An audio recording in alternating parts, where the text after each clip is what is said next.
kelompok-kelompok elit itu memang tercabang-cabang. Jadi Kiai Wahid Hasyim itu, jadi konsepnya itu dia adalah sesama warga negara itu sama kedudukannya.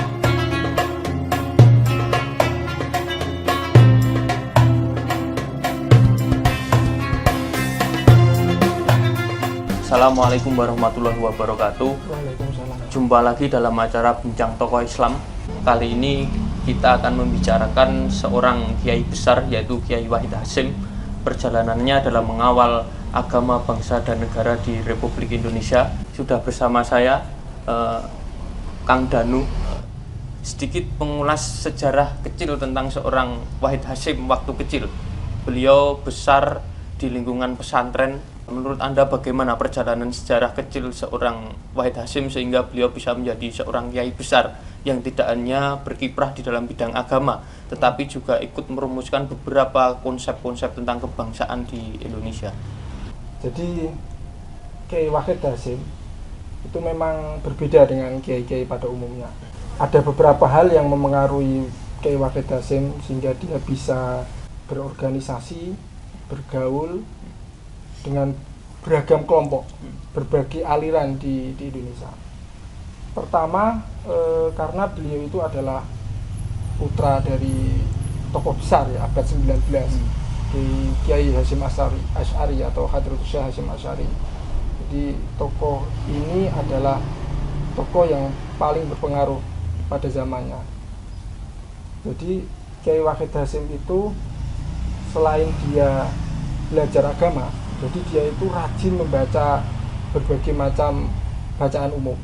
Jadi dia itu mendapat kiriman surat kabar dari Bandung, yang surat kabar tersebut itu berisikan 3 bahasa. Jadi Kiai Wahid Hasyim itu selain tekun belajar kitab kuning, dia juga belajar sendiri. Jadi belajar sendiri buku-buku umum, belajar tentang bahasa. Jadi Kiai Wahid Hasyim itu suka dengan kesusastraan. Jadi dia itu mempelajari 3 bahasa. Satu itu bahasa Arab sudah pasti karena dari pesantren. Yang kedua adalah bahasa Inggris. Yang ketiga adalah bahasa Belanda.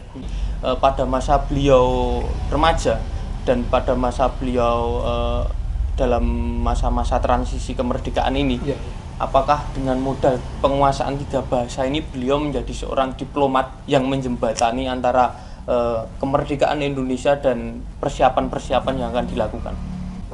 Peran Kiai Wahid Hasyim terutama di dalam konsep Islam dan keindonesiaan. Ini Kiai Wahid Hasyim itu menjembatani bagaimana konsep Islam itu bisa masuk dalam kenegaraan, tetapi dibalut dengan konsep yang tidak keras gitu.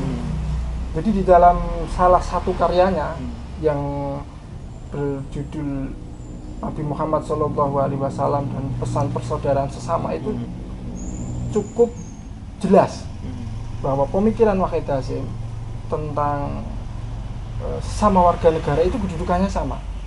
Jadi makanya ketika beliau menjadi salah satu perumus Pancasila itu kan dia mampu menjembatani kelompok-kelompok yang berbeda aliran. Jadi kan pasca kemerdekaan itu memang kelompok-kelompok elit itu memang tercabang-cabang. Jadi Kiai Wahid Hasyim itu, jadi konsepnya itu dia adalah sesama warga negara itu sama kedudukannya, sama-sama memiliki hak merawat, sama-sama memiliki hak untuk bertanggung jawab membangun Indonesia ini. Jadi meskipun Islam itu sebagai agama mayoritas, tidak serta-merta itu harus mendominasi.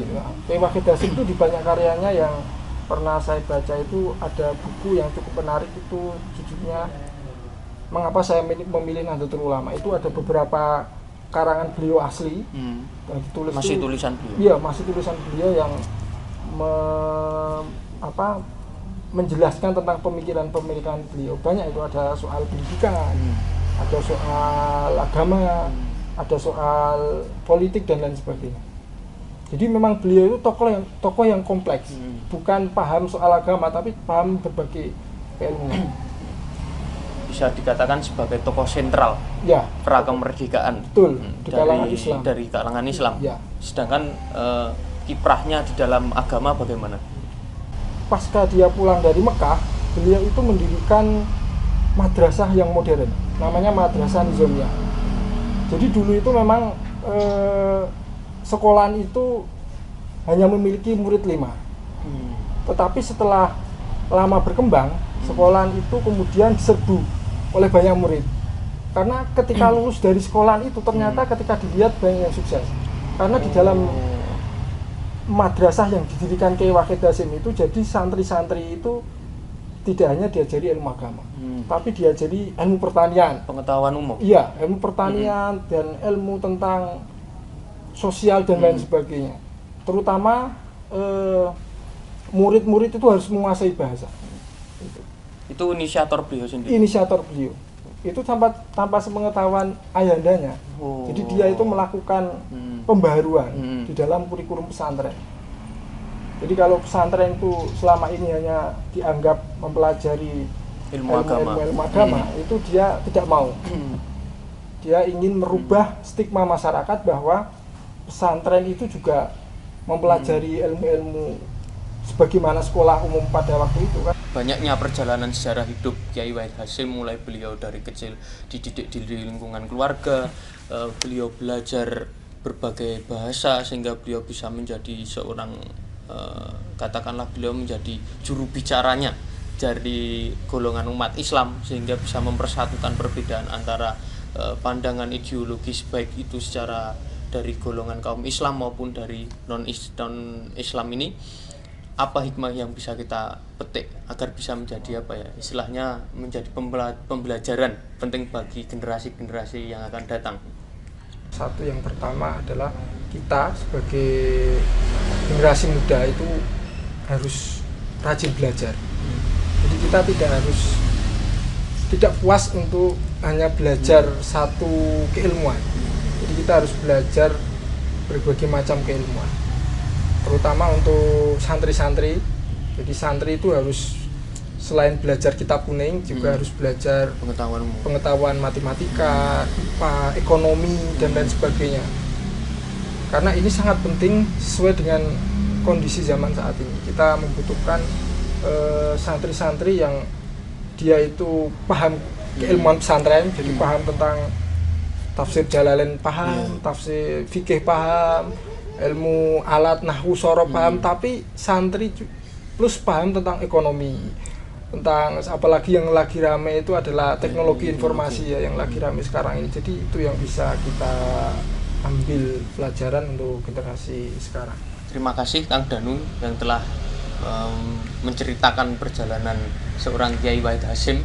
Banyak pelajaran yang bisa kita petik, mulai dari ketika beliau kecil beliau rajin belajar sehingga beliau bisa melahirkan pemikiran-pemikiran besar yang turut serta melahirkan republik ini.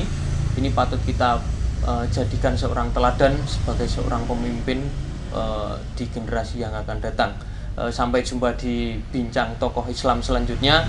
Wassalamualaikum warahmatullahi wabarakatuh.